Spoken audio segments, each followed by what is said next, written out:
দিদির তো এখন দুয়ারে বিষম বিপদ, ঠেলা সামলাতে পারবেন তো? দেখুন 2026-এর নির্বাচন কিন্তু খুব বেশি দেরি নেই, আর তার আগে কিন্তু নির্বাচনী ঘুঁটি সাজানো শুরু হয়ে গিয়েছে। এবার মুখ্যমন্ত্রীর বাড়ির ওয়ার্ডেই কার্যালয় খুলছেন শুভেন্দু অধিকারী।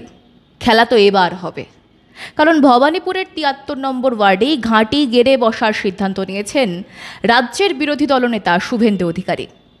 কেন 73 নম্বর ওয়ার্ড? কারণ এটাই মমতা বন্দ্যোপাধ্যায় এবং তাঁর সেনাপতি অভিষেক বন্দ্যোপাধ্যায়ের সেই ওয়ার্ড যেখানে তারা পরিবার নিয়ে বসবাস করেন। আর এই 73 নম্বর ওয়ার্ডকেই এবার পাখির চোখ করেছেন বিরোধী দলনেতা শুভেন্দু অধিকারী। খুব বেশি দেরি নেই, খেলা হতে খুব বেশি দেরি নেই। শুধু খেলা হবেই না, খেলা একেবারে জমে ক্ষীর হয়ে যাবে। তা কবে খোলা হচ্ছে এই কার্যালয়?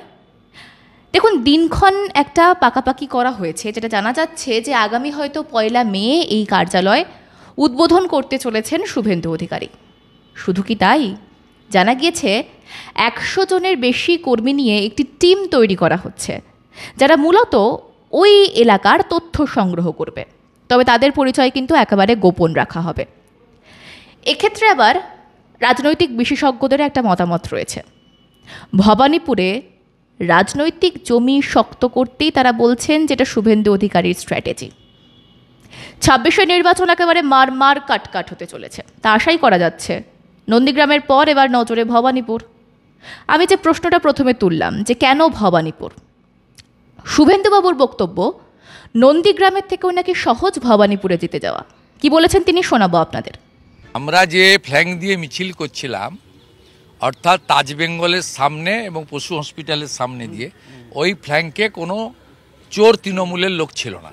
আমার তো মনে হচ্ছে যে নন্দীগ্রামের থেকেও ভবানীপুরটা আমার কাছে খুব ইজি।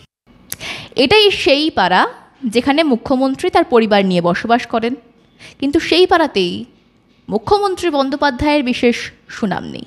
কী অবস্থা ভাবুন, যেখানে তিনি থাকেন সেখানেই তার কোনো সুনাম নেই।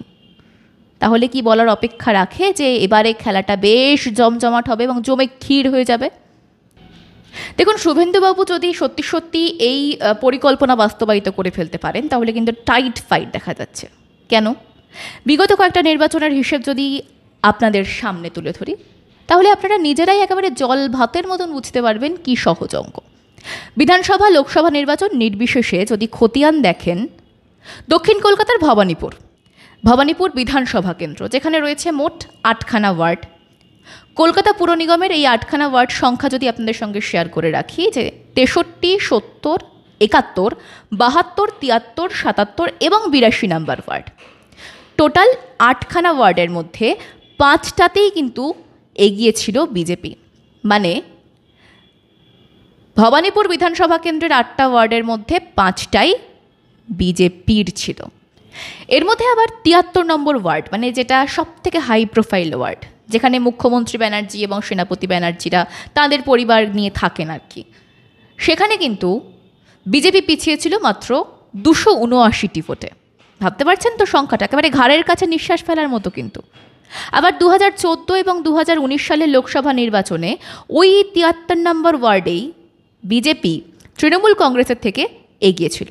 অন্যদিকে যদি 2015 সালের পুরো ভোটে ভবানীপুরে 2টি ওয়ার্ড দেখেন, তাহলে দেখবেন সফলভাবে পদ্ম ফোটাতে সক্ষম হয়েছিল বিজেপি। ওখান থেকে চলে আসুন 21-এর নির্বাচনে। খুব বেশি দেরি হয়ে যায়নি সেই নির্বাচনের খতিয়ান যদি আপনাদের সামনে তুলে ধরি। 21-এর নির্বাচন পূর্ব মেদিনীপুরের নন্দীগ্রাম বিধানসভা কেন্দ্র, যে বিধানসভা কেন্দ্র সবচেয়ে বেশি চর্চায় ছিল। সম্মুখ সমরে ছিলেন শুভেন্দু অধিকারী এবং মমতা বন্দ্যোপাধ্যায়, যেখানে 1957 ভোটে মমতা বন্দ্যোপাধ্যায় কিন্তু হেরে গিয়েছিলেন শুভেন্দু অধিকারীর কাছে।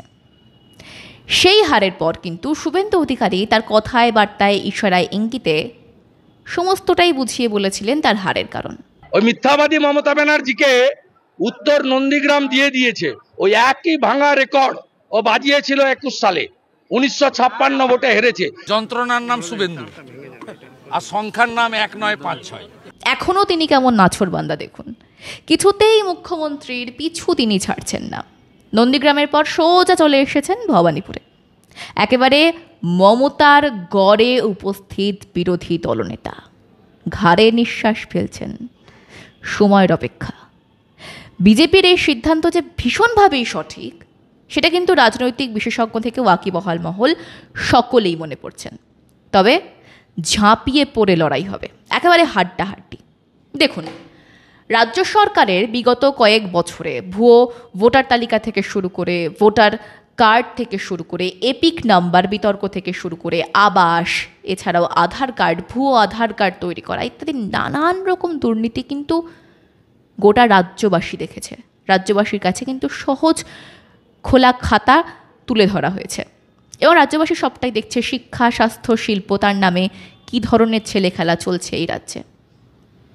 তারপরে কিন্তু যদি বা কখনো শুভেন্দু অধিকারী বা মমতা বন্দ্যোপাধ্যায়, জানি না আমরা এখনও সেই সম্ভাবনা আছে কিনা সম্মুখ সমরে, কারণ সেটা পরবর্তী সিদ্ধান্ত এবং অপর মহলের সিদ্ধান্ত, আদেও ভবানীপুর কেন্দ্র থেকে শুভেন্দু অধিকারী লড়াই করবেন কিনা বা মমতা বন্দ্যোপাধ্যায়ের মুখোমুখি হয়ে শুভেন্দু অধিকারী লড়াই করবেন কিনা, যদি তা হয় তাহলে বিজেপির জিতে যাওয়ার বিষয়টা কিন্তু একেবারে উড়িয়ে দেওয়া যাচ্ছে না।